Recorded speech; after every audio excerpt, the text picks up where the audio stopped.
let's go back to state income taxes, because if you look at this, guys, too, it is all over the place as far as what states do with how they tax incomes. I mean, there is a lot of states that are not taxing income at all. Yeah, currently there are 9 states that do not have income taxes at all. Right now, Iowa is one of the highest states that do have an income tax. But you think about the 9 states that don't, there's a few of those that get all the publicity because of the climate, like you mentioned, Loren. You know, you've got Florida, you've got Texas, you've got Nevada.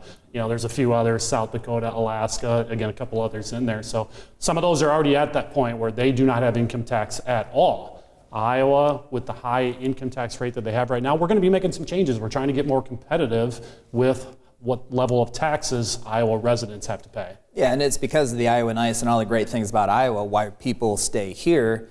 But once those ties lessen, and a lot of times we'll see those ties start to lessen once people retire. So once you retire, maybe your kids now live in different states, maybe they've chased some warmer climates, or you just have less that's keeping you here in Iowa.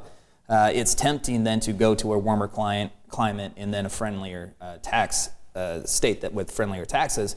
Well, what the state of Iowa is trying to do is trying to lessen that appeal to leave, and I think they have successfully been able to do that. I've talked with a number of families already that said they were thinking about leaving the state or establishing primary residence in a different state because of taxes, but now they're second guessing it. So I think it's going to have the impact that we're really trying to have and keep the good people of Iowa here even once they retire. Yeah, so he's talking about the changes that are to come. We want to get to that in the second segment, but let's show people, Loren, what's happening right now in Iowa from an income tax standpoint. Yeah, the current tax code looks a lot like this. This is what we call a progressive tax code, and what we're moving to is what we call flat tax. So the progressive means that pieces of your income are going to be taxed at a different rate depending upon the level. So as your income increases, the rate of tax you're going to pay on that income will also increase. So in the state of Iowa, right now, we do have a standard deduction, which means if you file your taxes single or file married separately, then you get a $2,210 standard deduction. So that's $2,210 you do not pay any tax on at all.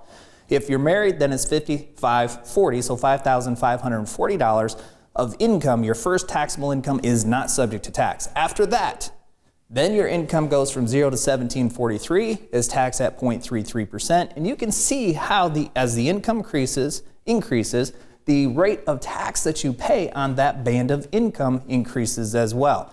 So right now we have 9 different tiers going all the way from 0.33% to 8.53%. So any dollar that you make over $78,436 will be taxed at 8.53%. So for a lot of our planning with our families, especially if we're engaged in Roth conversions, if you can see the income level doesn't take that much, $78,000. So if you're making $80,000 and then you want to do a $40,000 Roth conversion on top of that, then that whole $40,000 is going to be taxed at 8.53%.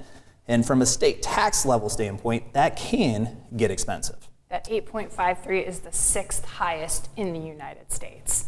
Thank you for watching this clip of Retiring Today, and don't forget to subscribe. If you have questions about your retirement plan, take advantage of the complimentary 15-minute retirement checkup phone call.